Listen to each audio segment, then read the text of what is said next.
Welcome to My on Mondays, an explorative approach to the possessive my through narratives, art, and sound.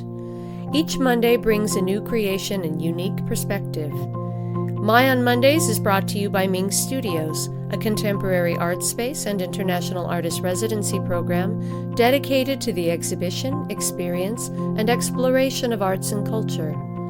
Along with exhibiting artists from around the world, MING also serves the community by hosting innovative programs including performances, workshops, screenings, readings, artist talks, and other cultural activities. For more information, or if you'd like to participate in My on Mondays, you can visit our website at mingstudios.org.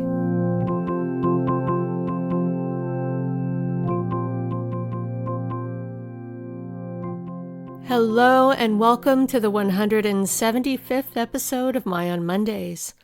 This week we bring you two poems by Marianne Moore, an American poet, essayist, editor, and suffragist who lived from 1887 until 1972. Moore's poems were first published in 1915.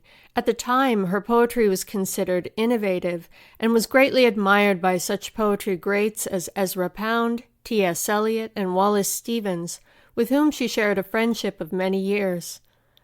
Early in her career, she wrote 2 books of poetry, one published without her permission, while also working as a librarian and later as an editor in New York, where she came to influence and encourage many younger writers such as Allen Ginsberg, John Ashbery, and Elizabeth Bishop.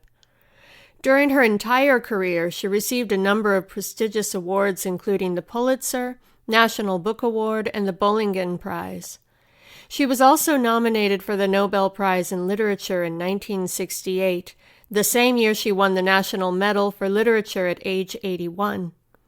By the time of her death in 1972, she had been awarded nearly every honor available to an American poet.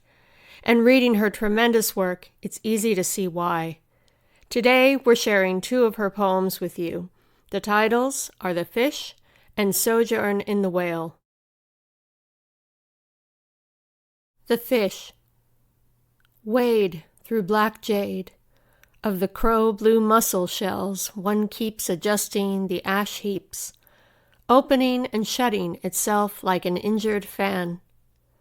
The barnacles which encrust the side of the wave cannot hide there, for the submerged shafts of the sun, split like spun glass, move themselves with spotlight swiftness into the crevices, in and out, illuminating the turquoise sea of bodies. The water drives a wedge of iron through the iron edge of the cliff, whereupon the stars, pink rice grains, ink-bespattered jellyfish, crabs like green lilies and submarine toadstools, slide each on the other. All external marks of abuse are present on this defiant edifice. All the physical features of accident, lack of cornice, dynamite grooves, burns, and hatchet strokes, these things stand out on it. The chasm side is dead.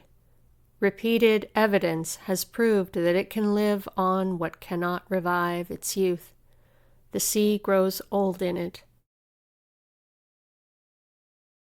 Sojourn in the Whale. Trying to open locked doors with a sword, threading the points of needles, planting shade trees upside down, swallowed by the opaqueness of one whom the seas love better than they love you, Ireland. You have lived and lived on every kind of shortage. You have been compelled by hags to spin gold thread from straw and have heard men say, there is a feminine temperament in direct contrast to ours, which makes her do these things. Circumscribed by a heritage of blindness and native incompetence, she will become wise and will be forced to give in.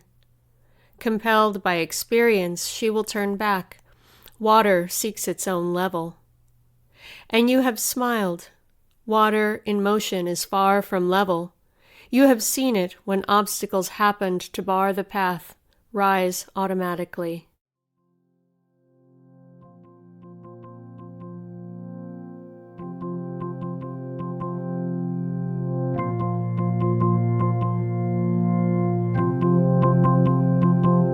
Thank you for joining us today. We'll be back next Monday. Tune in.